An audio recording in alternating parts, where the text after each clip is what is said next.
The new decade begins in 1960, but as for the trains around Cincinnati, not much has changed. First, a tender first 314 comes in, pulling a commuter. The EEs had been gone for over a year now, and the rail fans were starting to get used to the abundance of 314s. Next up, another commuter, this time with a properly facing 314.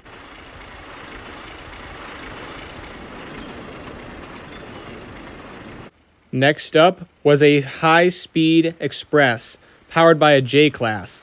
Little did they know the J's would soon become irrelevant.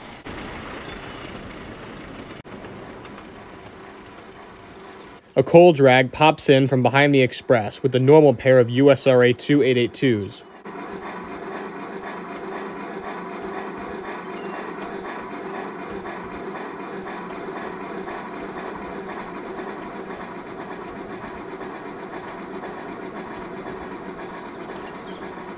Our photographer climbs a hill for some aerial shots as a 3879 powered grainer comes through. Shortly followed by a commuter.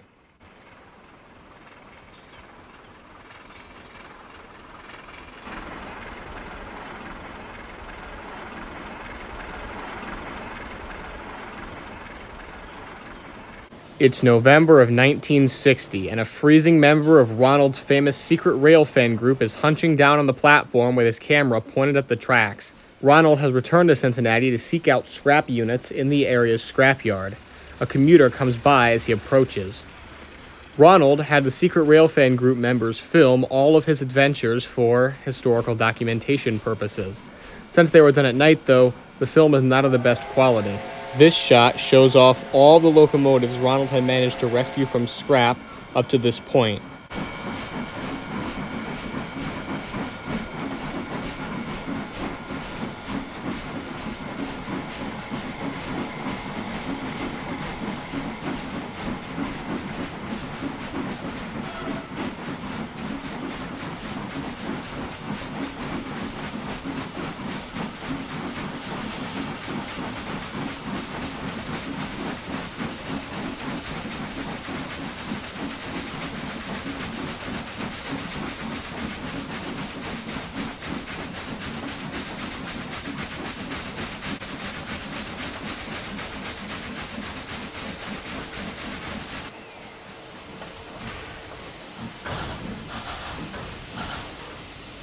Here we see a rare sight, a locomotive originally built for Australia and imported to the US.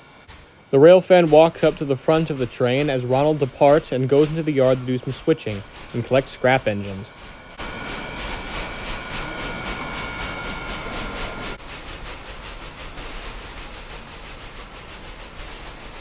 The distinctive rear lights on the EE is visible as Ronald sneaks into the yard. This would be the last time an EE would visit Cincinnati for over 30 years. Ronald hauls out of the yard a couple hours later, now with scrap units behind him.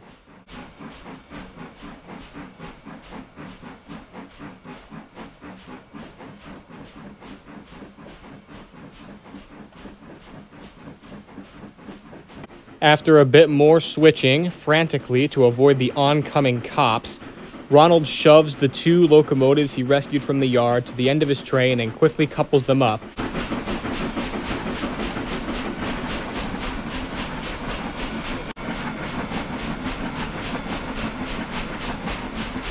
The last remaining Union Pacific Big Boy, number 4014, is part of Ronald's lash-up tonight.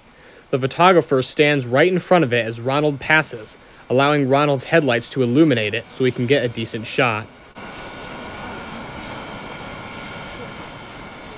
After a very frantic 3 hours back at his old home, Ronald heaves the long line of decrepit engines out of the station.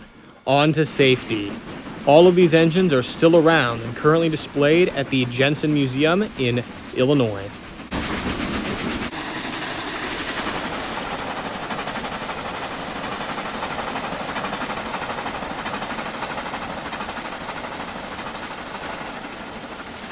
3 years later, it's 1963, the final full year of traditional commuter operations in Cincinnati. However, changes to the system were already becoming evident. This is an express commuter, which does not stop at this small station.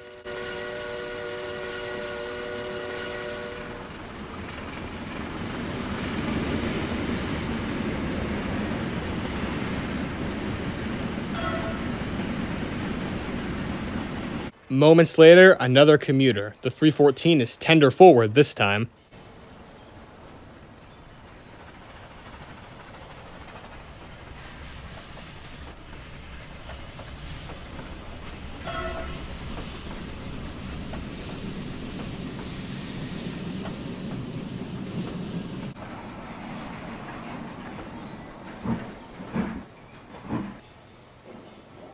This standard commuter did stop at the station, and it departed as a 3879 powered mixed freight pulled through.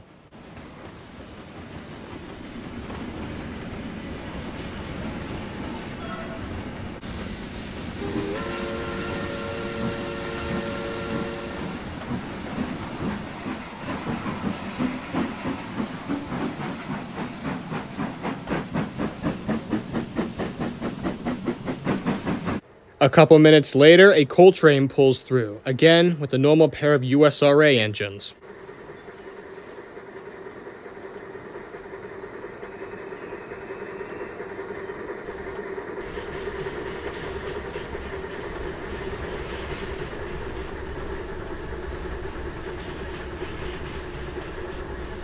Another standard commuter pulls in, this time with a forward-facing 314.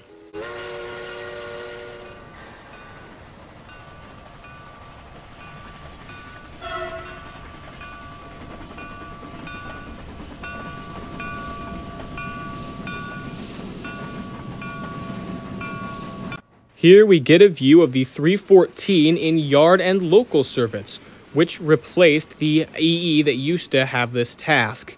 This loco operated in local service here for a very long time, and this is some of the earliest known film we have of it doing so.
As the yard engine is doing its yard work, a commuter pulls in, this time as normal, going tender first in this direction.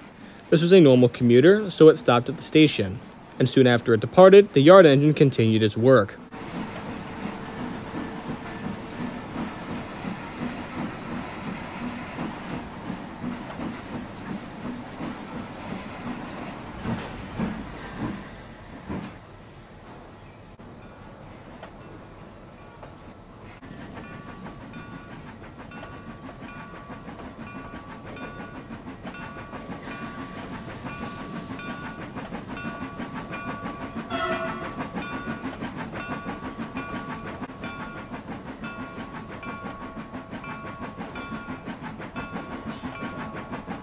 Then two expresses quickly rush through, first the steam-powered one behind the 600.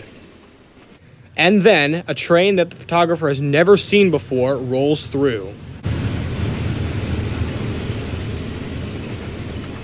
These two were the first ever diesels to enter Cincinnati on a revenue train. These are two New Haven region Alco-designed DL-109 units. They're on an express, but they're also being used as testbed units. The DL-109s were not satisfactory on American railroads, and they were sent back and the J's returned to their services. These test trains were the only operations they ever ran on American railroads. The DL-109s ended up being sold to Mexico, 2 of which are on display now at the Jensen Museum.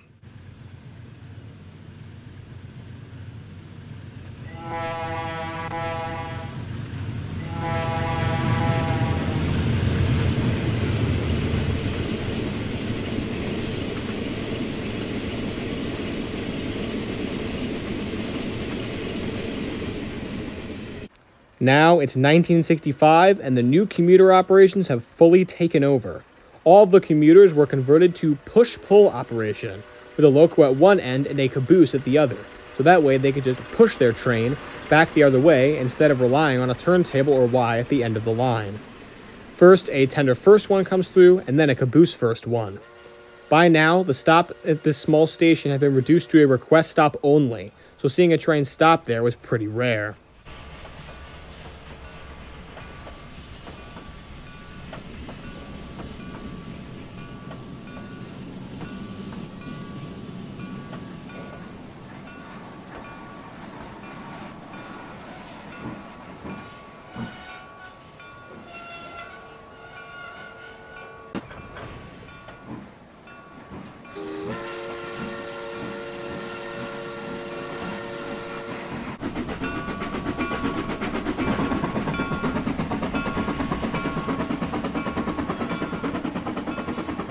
Right after the commuter leaves, a mundane coal drag hauls through.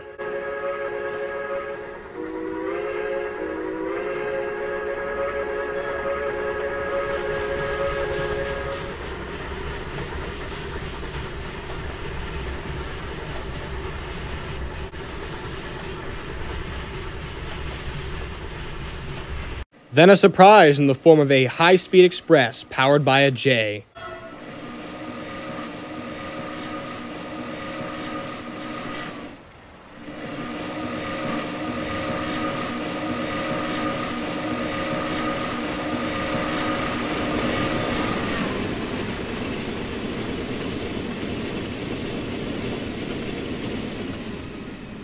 Then comes the evening onslaught of commuters, with people coming home from their day's work. First is a tender first one, then a caboose first one. As you can see, it does not slow down at all and rips through the station.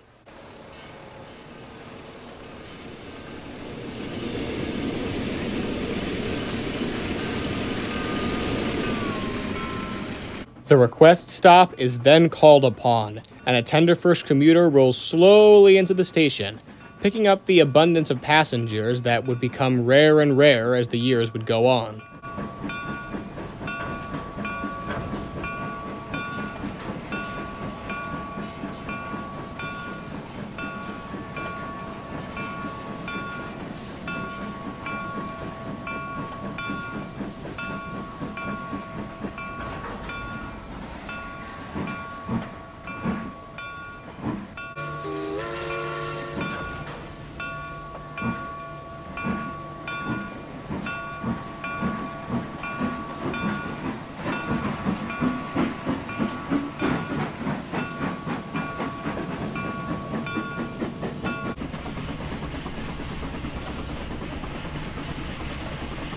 Another commuter is absolutely flying as it shoots through the station.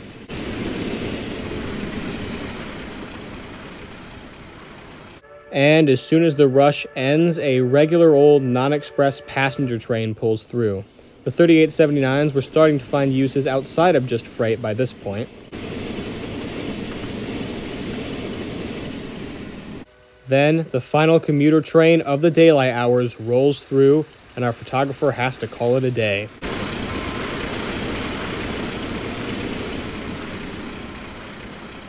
It's 1968, and the expected 3879 is the power for this mixed freight. This photographer was actually filming for scenes of a movie. Most of these never ended up in the movie, only a few did, but as a result, he had access to higher quality and more film. So as a result, these shots are much longer than what we would typically expect from this period.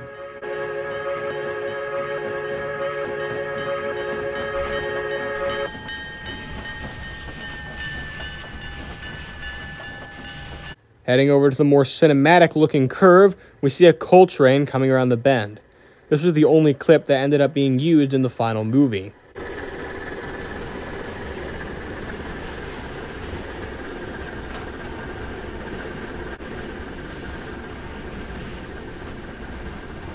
Then we see a very rare sight, a DNRGW 1700. This locomotive had just been pulled out of storage and is pulling this train on its way to the standard line, where it will continue use as a short line unit. Then we go up onto the hill for more cinematic shots as a commuter rounds the bend tender first.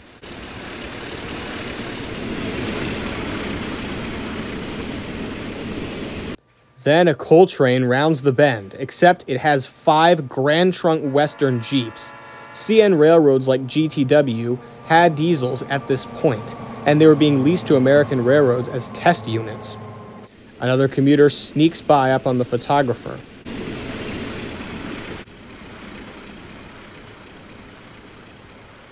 Back at the station, a 3879 powered standard passenger train is stopping.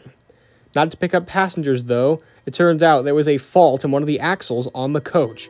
This was the last time a mainline passenger train powered by steam stopped at the station.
Another new decade has begun, as it's 1973. A mixed freight made of mostly boxcars pulls through Cincinnati, and as to be expected, a 3879 is the power.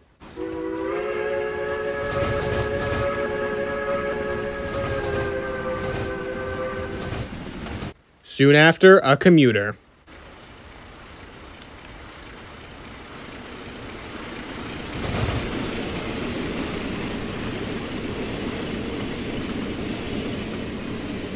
And then another commuter, going the opposite direction.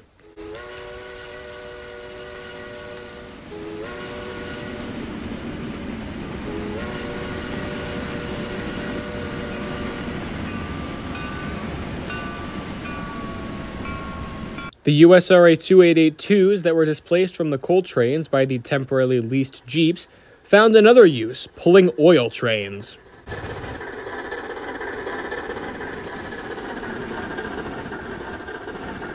Then, a diesel-powered express comes through. The SD40-2s, painted for the Santa Fe region, like this one here, were the first diesels officially bought by American railroads, and they came fresh from EMD. They and the 3879s soon displaced all the J's on the express services. Then, a coal train rounds the bend. This one still has its steam power intact.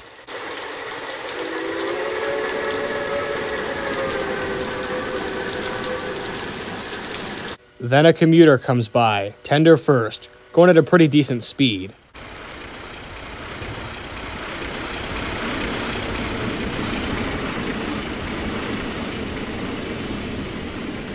The diesels invade still, as another coal train rounds the bend.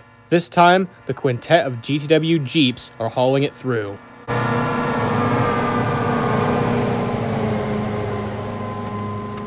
And now we see the reason our photographer is out today, even in the pouring rain. The American Railroad's farewell to the J's excursion. powered by the last two J's in revenue service, the first one ever built, originally NNW 600, and the 12th one built, originally NNW 611, both of which have been reclassified into 600-01 and 600-012 respectively, were pulling this excursion. American railroads wanted to pay tribute to the passenger loco that had carried their trains for many decades. Seeing as this station was old NNW territory, and the J's came through here quite a bit, it was scheduled as a place for a photo run-by.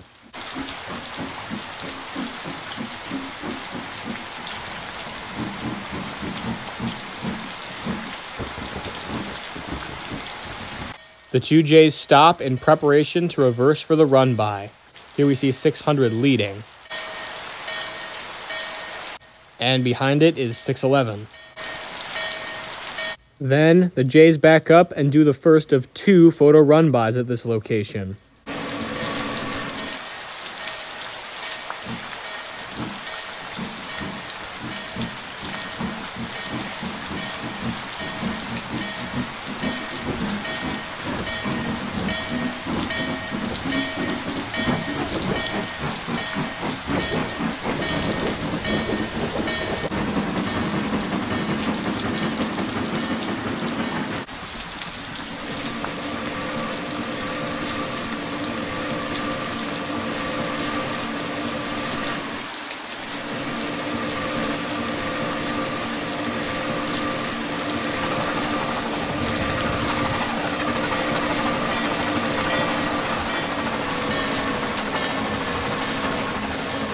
The train grinds to a halt for its second photo run-by, but our photographer doesn't stay for that.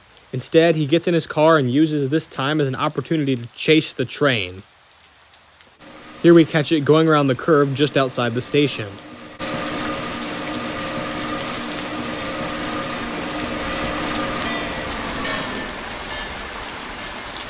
And about 30 miles away, we catch them at this crossing at the next commuter station on the route.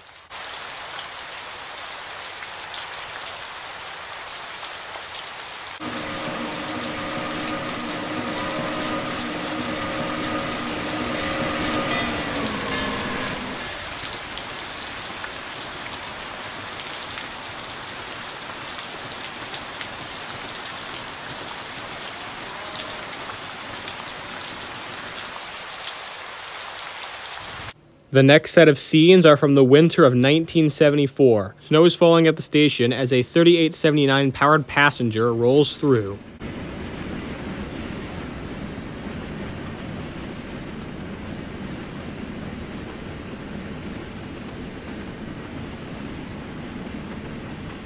Then a tender first commuter. Note how the direction of the commuters has swapped.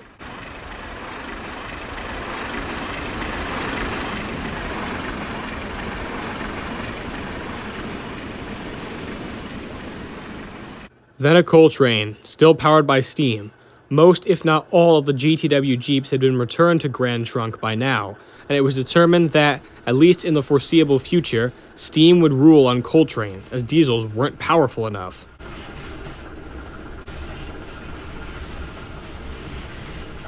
Then a mixed freight comes through with a 3879.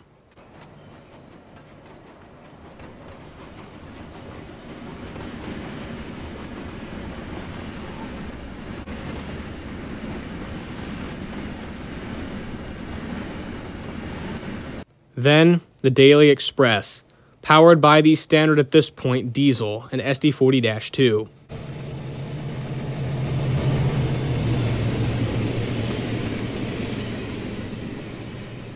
Then, steam power makes its return. A commuter comes by, caboose first.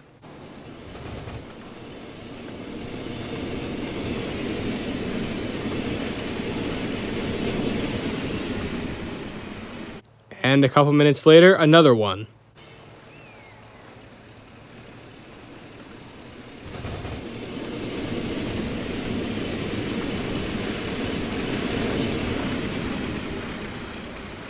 Then another passenger comes through. The leader is an NT and SCL painted F3. American Railroads was trying to dieselize their passenger trains as quickly as possible at this time, and so they bought F3s from Canadian Pacific to fill their temporary power void until more SD40s could arrive. 2 years later, in 1976, we get two incredibly rare scenes. The American Freedom Train is passing through Cincinnati, unfortunately not stopping, powered by the 3879 that pulled the train for the majority of its journey in 1976.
Not very long after, in 1976, the dieselization was really starting to take hold. Some of the few trains to escape it were the commuters.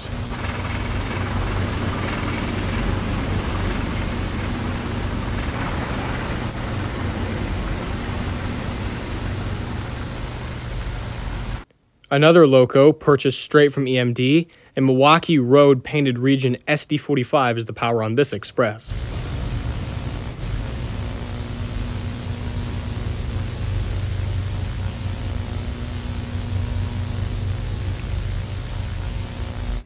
The other trains that got the luxury of staying steam-hauled were the coal drags and a couple scattered mixed freights.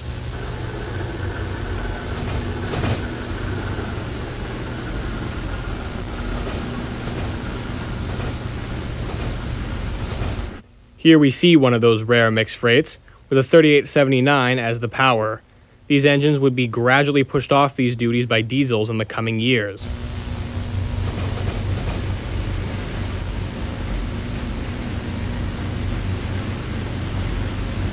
Another commuter comes by, caboose first, with a 314.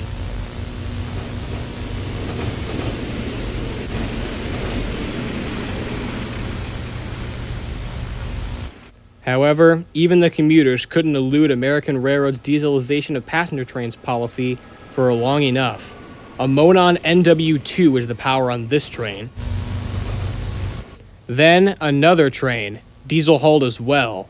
Another F3 is the power, purchased from CP just like the last one. This one is painted for delivery of the CB&Q region.